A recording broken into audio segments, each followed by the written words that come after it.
Coming up on the Q30 Newscast, we have more on the incident that occurred at Sleeping Giant on Monday afternoon, and more in Hamden from Mayor Garrett's fiscal year budget proposal and how it will impact Hamden Police Department. And over the past week, Quinnipiac has seen some new vital hires in offices across campus. And we take a look at Q30's history with the biggest dance fundraiser of the year, QTHON, and what to expect at the event this Saturday. Plus, all you need to know about the possible banning of a popular social media app and more political news. All that and more coming up on the Q30 Newscast.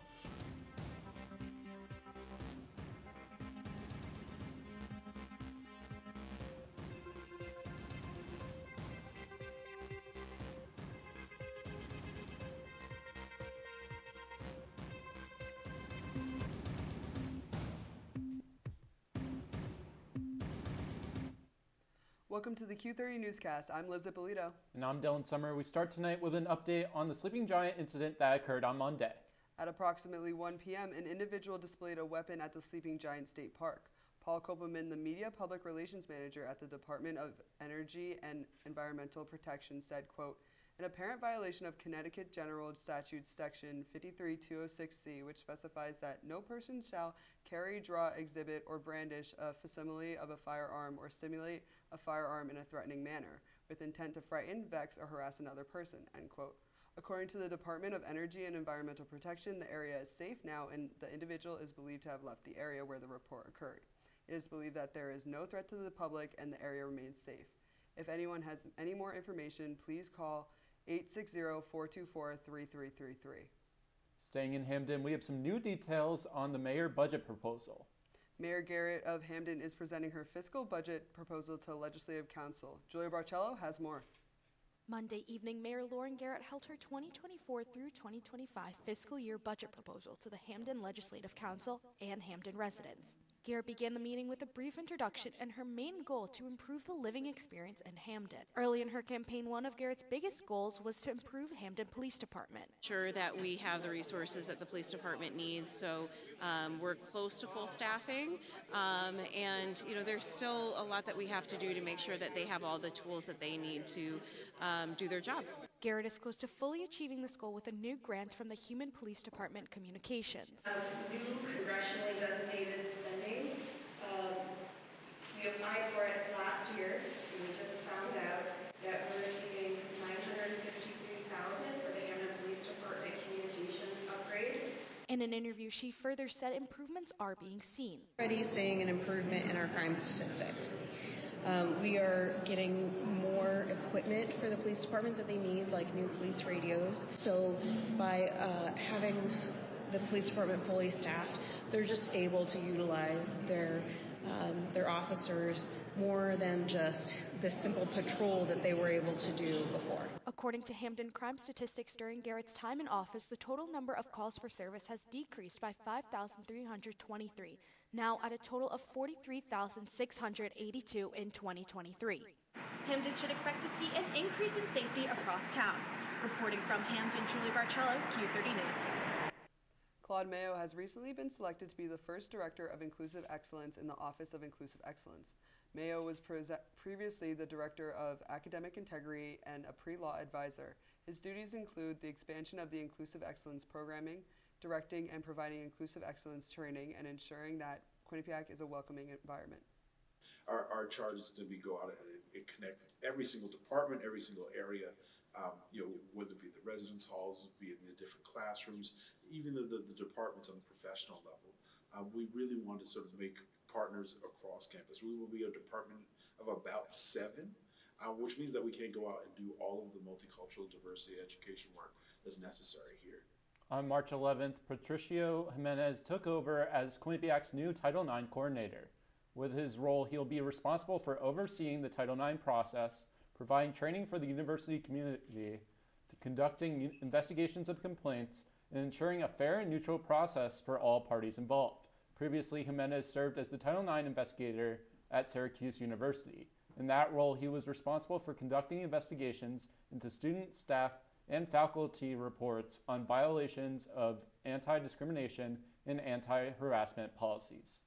But I would like to think that one of the differences that we can make is to help increase the university's capacity to ensure and maintain a safe, welcoming environment for students, staff, and faculty. Nick Wormley has been appointed as the Vice President for Development and Alumni Affairs here at Quinnipiac University. In this role, Wormley will serve on a President Olean's Management Council and have leadership responsibility for all fundraising and development across the university, as well as oversight of alumni affairs. I have a perspective on the history of Quinnipiac, where we've been, where we're going, where we're coming from, and really trying to enhance that experience for all alums to make sure that they can kind of keep that relationship even though they've been gone for a certain period of time. On Saturday, it will be the 6th year that QTHON and Q30 have partnered together. The Dance Marathon fundraiser for Connecticut Children's is live streaming the event. Q30's Andrew Reynolds has more on the history of the annual event. Since the spring of 2018, Q30 Television has had the honor and pleasure of broadcasting QTHON, Quinnipiac's annual dance marathon that raises money for the kids at Connecticut Children's Hospital. Q30 TV's news directors are the ones that planned everything to the broadcast script to working with QTHON's executive board. Being news director for time of QTHON was definitely probably one of the busiest times as news director. So I spoke directly with the PR person, the main contact for the hospital, and we kind of coordinated different interviews that we could do with the miracle children or the miracle families. You know, you want to get those voices heard on our broadcast. So it's not just detailing what coverage is going to be going on through our producers, through all of our members of Q30, but it's reaching out to all the other people participating in QTHON. While the news directors are the leader of the whole broadcast, there are so many other people that work hard behind the scenes, from the executive producers to the general members. Last year we got there at like 5 o'clock in the morning and went set everything up, so it was a really exhausting, long day. Although it is a long day for the entire crew, everyone still wants to be part of it because of the rewarding feeling afterwards that is just so undescribable. It is so rewarding because we get to see the outcome. Being a QTHON, whether you're there for Q30 Television, whether you're there with another organization, it's just such a magical experience, and it brings the whole university together.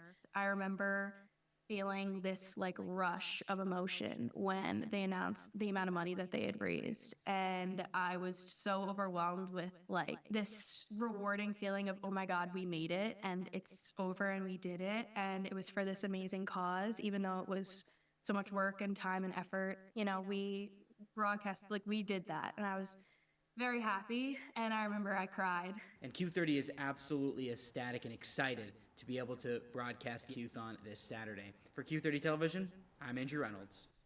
For viewers at home, you may tune into Q30's live stream this Saturday starting at noon at q30tv.com/watch. I'm excited to see all the history play out at QTHON this Saturday. Now that we're at the end of March, it should be some warmer weather coming our way. Yes, I sure hope so. I wonder what we can expect. Thankfully, Keith Savage is here with the 3-day forecast. Keith, what do you have for us? Yeah, thanks, guys. 3 days forecast today. It was a mix-up. It was a little sunny. It was also a little rainy, but started out it was 51. Now it's a little chilly during this time. But overall on Thursday, it ended up being 41. And the next day on Friday, it's going to be 43. A little cloudy, but for the full weather report, have to stay tuned after the commercial break. What do you think you're doing, Kevin? Was just gonna drive home. There are several warning signs present that you shouldn't be driving. Like hearing voices? Like your text-to-emoji ratio? Oh man, the selfies. Selfie, nailed it. We all have warning signs that let us know that we're probably not okay to drive. Mine is pretending to be your subconscious. Craig, come on man, let's put a ride home. Type 2 diabetes can have a big impact on your life, but how can it be prevented? Well, the first step is knowing if you have prediabetes, a serious medical condition that puts you at high risk for type 2 diabetes. 1 in 3 American adults has prediabetes, but more than 80% don't know they have it. The good news is, prediabetes can be reversed, and for many people, healthy changes in their daily routine can make a big difference. Take the 1-minute risk test today at doihaveprediabetes.org. Meet the Scan, a simple procedure whose mission is to detect lung cancer early.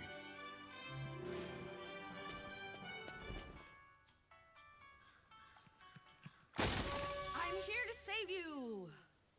but I feel fine. That's great, but you may still be at high risk for lung cancer. Oh man, that's a new fence. If you smoke, early detection could save your life. Learn more at savebythescan.org. Thanks for sticking with us. The popular social media platform TikTok is in hot water as a bill to ban the app has been presented by both political parties as a precaution for users' data. Keaton Mills has more on the story.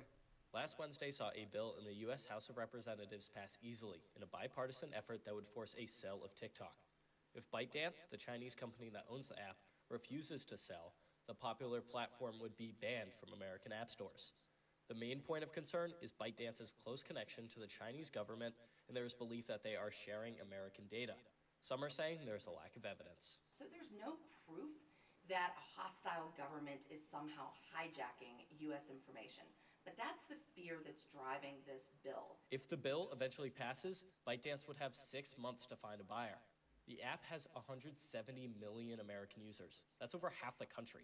The initial reaction to this bill has not been quiet. People are really freaking out and they're scared, and I will say it's motivating a lot of younger people. People are actually using their phone to call their congressperson or their senator. TikTok has grown to a place where people are making full-time careers out of the app. Just under a quarter of all TikTok users are in the 18 to 24 demographic. This app is a part of a lot of people's daily lives. I use TikTok quite a bit. It's a form of entertainment for me, and if it did get banned, there are several people that I keep up with on there.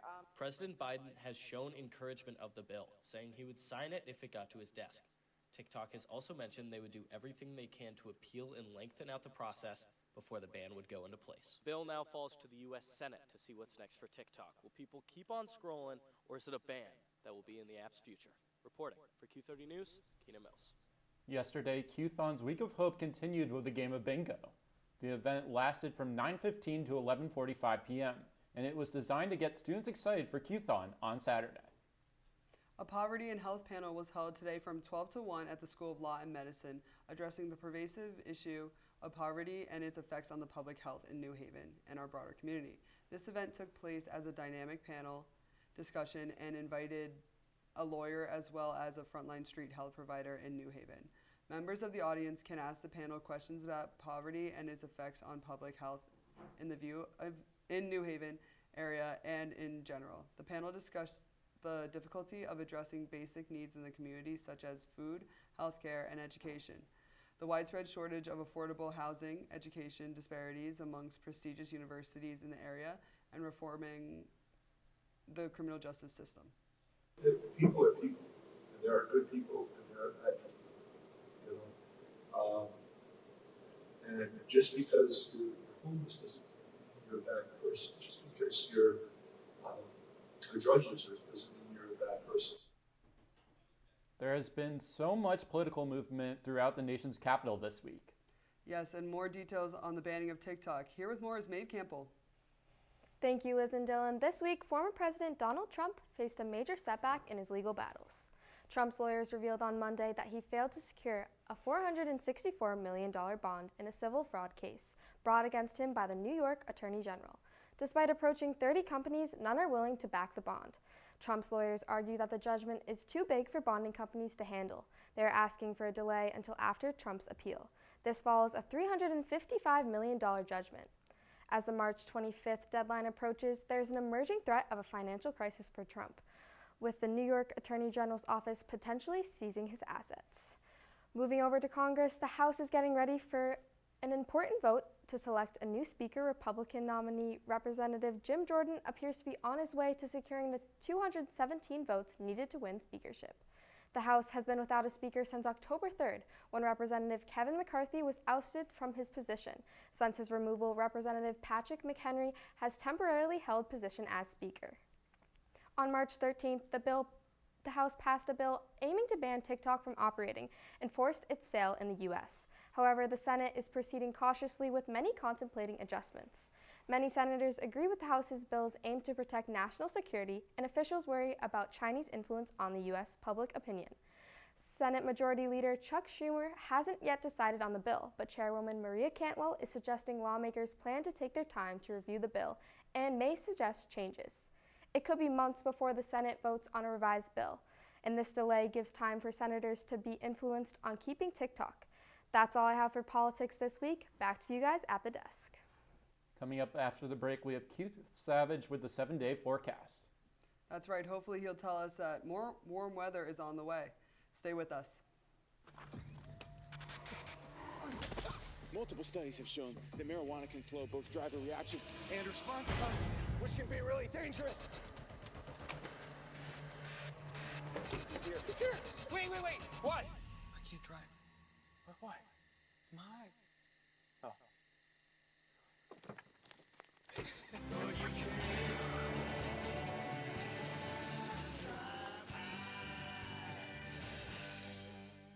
Honey, what I think you need is a socket wrench. I played JV basketball. I'm sorry. I don't think it looks right. This is good, and it's all good, baby. Is it really all good?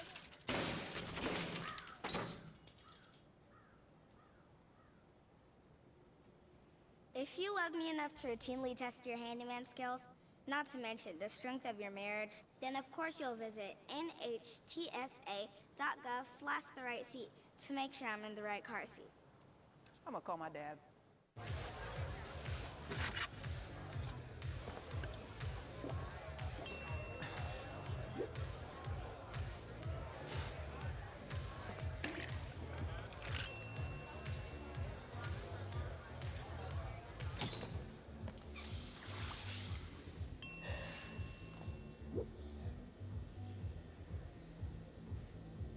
If you need to do something to feel okay to drive, you're not okay to drive. Don't drive buzzed. Welcome back to the Q30 Newscast. As promised, Keith Savage is here for his forecast for the week. Keith, are we going to get a sunny start to spring? Hey, Scott, let's get right into the 7-day weather. Like I said earlier, it's 51, a little cloudy. Also had some rains today. Tomorrow, again, the wind is going to come. Friday for the weekend, it's still not going to look the prettiest outside for whatever you're trying to do this weekend. It's going to be raining Saturday and on Sunday. Saturday's going to be a little chilly, going down to 20 degrees. Then we see on Monday and Tuesday, it's going to get a little better, 50 and 49 coming out here. And it's going to be still not the prettiest out there, not the most beautiful weather, but we'll have to see how it turns out in the upcoming weeks. So now it's going to the full Connecticut forecast. So the full map forecast overall, as we get in tomorrow, not the prettiest day, like we said. It's going to be partly cloudy, a little sun coming out everywhere. Around the ocean, it's going to be a little bit closer, a little bit better weather overall, but if you go up to Torrey, then it's going to get pretty cold up there at 36 with a low of 21 over at New Haven. It's going to be 42, low of 26. That's all I have for this weather report. Back to you guys at the desk.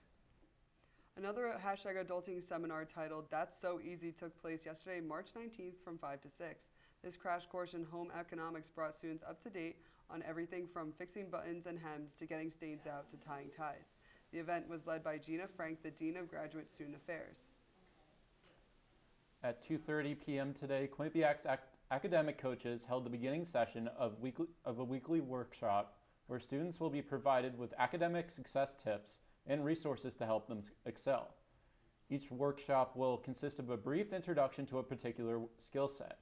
Some of the concepts that will be focused are time management, studying, and motivation. A panel titled What Can I Do to Address Violence Against Women will take place tomorrow, March 21st in the Carl Hansen Student Center from 4 to 6. I think for me, the bigger purpose is to frame violence against women as something that we can deal with, that we can confront, that we can offer informed support to victims of gendered violence. Tomorrow there will be an event on what to do to address violence against women. The event will be held in the Carl Hansen Student Center in room SC 120. It will start at 4 o'clock and run until 6 o'clock. If you have any questions about the event, you can contact Michelle Coppola through her email. There has been a lot happening across the country, including an announcement on United States and Mexico border and a decrease in buyer interest in electric vehicles. Carter Kane is with us now to dive deeper into these national stories. Carter, take it away. Thanks, guys. There's a lot of news this week, so let's get right into it. Getting into the first story of the night, on Tuesday afternoon, a federal court appealed preventing Texas from arresting or deporting migrants who have been accused of entering the United States illegally. Only hours after that ruling from the federal court, an order came in from the 5th U.S. Circuit Court of Appeals that put on law on hold once again. A statement from the Mexican Foreign Affairs Secretary claimed that it would refuse to take back anyone who has already been ordered to leave the country by state law, saying that it, quote, categorically rejects, end quote, any state law or local government enforcement of immigration laws. On Monday, the Supreme Court heard a free speech case that united the National Rifle Association and the American Civil Liberties Union. The NRA accused Maria T. Vullo, the former head of the New York State Department of Financial Services, of pressuring banks to cut ties with gun rights after the Parkland High School massacre back in 2018. The American Civil Liberties Union is representing the NRA, claiming that the group's speech was targeted and that Vullo allegedly violated the First Amendment by sending guidance letters to the banks, encouraging them to review relationships they had with any gun rights organizations.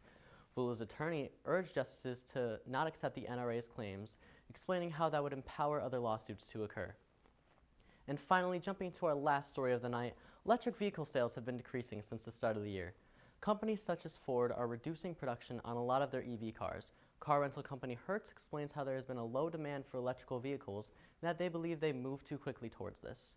Even Tesla is being affected by this movement and has cut prices of a lot of their existing vehicles and warned investors of the quieter year the company has planned. However, some companies like Volvo refuse to stop production of their EVs, claiming their sales haven't dipped at all. Some companies are pulling back while other companies continue production of EVs. As of right now, it is very up in the air on where car companies stand with electrical vehicles. That's all the time we have for national news tonight. Thank you so much for joining us. Now back to you guys at the desk. And with national news out of the way, we are on to our final break of the night. When we return, Olivia Gruber will recap the latest in Quinnipiac athletics, and we'll be discussing the Student Programming Board's Pickle Fest. Q30's Connor Core will also give us an inside look at the teddy bear stuffing at QTHON. Keep it here. I don't think that many kids in my son's school even do it. He makes fun of his friend who vapes. He would never try it. She's into soccer. She's on the honor roll. She's just not the type. No way. No way. No way. No way, my kid would never vape. Get your head out of the cloud. Today, nearly 8,000 kids will start vaping. Maybe even yours. Learn about the dangers at talkaboutvaping.org.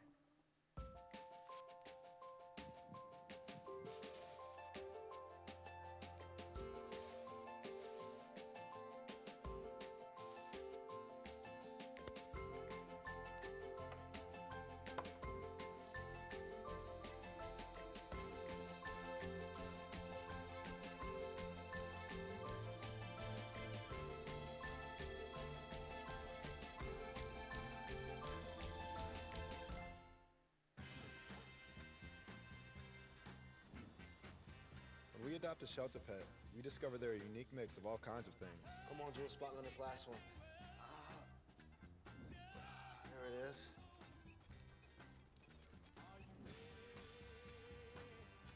Keep going with it. Leo! They're a little bit of a lot of things, but they're all pure love. Welcome back. Let's get right back into it. March Madness kicked into high gear for the Quinnipiac men's and women's basketball and ice hockey teams. Here to give us the headlines from the playoff action is Olivia Gruber. Olivia, what do you have for us? Thanks, guys. It's been playoff time around the winter sports for the Bobcats. Let's see how they did. In men's ice hockey, they swept RPI, leaving no doubt at home in the ECAC quarterfinals this past weekend with a score of 5-1 on Saturday and 5-2 on Sunday. Annan Sorbonne led the Bobcats with 3 goals this weekend, and following behind him is Colin Graff with 2 goals. The Bobcats will advance to Lake Placid and play St. Lawrence on Friday at Herb Brooks Arena, with puck drop being at 4 p.m. for a spot in the title game.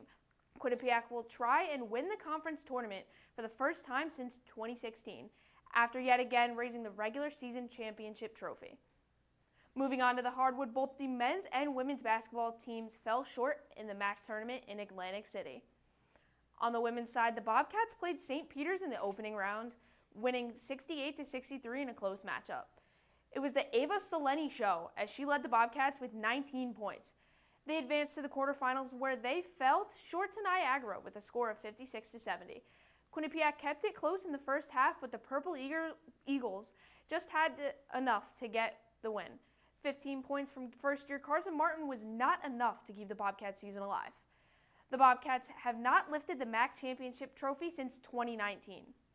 On the men's side, the Bobcats won the quarterfinal matchup in dominant fashion against Canisius with a score of 76-52, but went on to lose to the now 2024 MAC champions, the St. Peter's Peacocks, in a close matchup with a score of 62-60. The Peacocks upset the team that many expected to win the tournament on a buzzer beater that left many of the Bobcats in shock. Matt Blanc led the team with 32 points combined for those both games. Now the team will travel to Daytona Beach, Florida to compete in the College Basketball Invitational Tournament, with their first matchup being against Evansville on Sunday at 5:30 p.m. Heavy week for sports, but that's all I have. Back to you, Liz and Dylan, at the desk. Pickle lovers, come one, come all. This Sunday, the Student Programming Board is presenting Pickle Fest. There will be pickles to enjoy, pickle-related foods, pickle activities, and a pickleball tournament. If you do not like pickles, don't you worry. You can still join in on the fun and activities. Pickle Fest will be taking place on the quad from noon to 4 o'clock p.m. It should be a delightful time for all. It sure should be, and that's not the only fun-filled experience happening this weekend. That's right, Liz. At QTHON, they will be building teddy bears for Connecticut Children's. Connor Core has more. Tonight was the final in-person day for QTHON's Week of Hope, all leading up to this Saturday's 6-hour live stream event taking place in the basketball courts next to the Burt Kahn Court. Starting at 8:30 tonight, students walked into the Student Center with a lot of hope to make a Miracle Kids Day better than it was before. And what better way to make that possible than making stuffed animals? Those animals are maybe and still are part of our lives, bringing comfort to us when we may need it most. For students that I talked to, that is exactly why they showed up tonight, to make every kid at Connecticut Children's feel like a kid, even as they battle with some of the biggest challenges of their lives. Throughout the day, they don't really get to take home anything to remember QTHON besides pictures. So this is an actual physical something, just remember the day, remember who gave it to you, and especially if it's from a team captain, they're able to be oh, this is from Chi Omega or something like that. So it's just the whole memory of all of it. QTHON reached out to SPB about the event, and they couldn't wait and were enamored by the fact that they had the opportunity to help out children. I mean, it's just a nice little friend that you have around campus, and I know it's just reenacting your childhood and experiencing all that again, so just having a little fun animal. Now within 15 minutes of the event starting, the supplies ran out. Now whether you're a Miracle Child or coming to QTHON on Saturday or a Quinnipiac student, everyone just needs a friend. Reporting for Q30 News, I'm Connor Core. I wanted to start my newscast goodbye by thanking the news department for always being so helpful and welcoming. Coming from entertainment, I am not the most formal person, but coming on newscast this year and last year really helped me learn the basic of news broadcasting. I've had the best time trying all the different shows this year, and I thank Q30 for giving me that opportunity. I want to thank my producers over at #that for making Mondays more fun, and the 2 viewers we have every week, my parents. Thank you for watching tonight and my Q30 journey these past 4 years. I can't believe I'm winding down on my last few weeks here, but I'm so excited to see the station grow. At the end of my first year, I was asked to do the sports segment on this show. As someone that was camera shy, I was hesitant, but eventually I decided to do it. Then I came back to do the national news, anchor the show, and even QTHON. Fast forward 3 years, and here I am on the desk again for my final time on newscast. I cannot thank the show, the department, the producers I've worked with enough for helping me get outside my comfort zone. I've learned about the importance of news and the efforts it takes to cover it. I wish all the best to this show and cannot wait to see where it goes in the future. Thank you for accepting this sports guy with open arms. Now, Liz, with QTHON this weekend, what are you looking forward to with the event? I'm really excited to go on desk for QTHON. I went on last year, but it was the first hour, so it was a lot more of the morale dance and everything like that. So I'm excited to get to chat on air. What about you? I mean, I just like the morale dance, like you said, just seeing everyone come together, and it's a sense of unity, really just celebrating the Connecticut Children's and really just putting on a fun event for all. Yeah, it's a great cause and a fun event. Well, that's all the time we have, and it's time to sign off. Thank you to the producers and everyone behind the scenes for putting this show together tonight. To stay up to date on the latest news, follow us on social media at Q30 News and visit our website at Q30TV.com.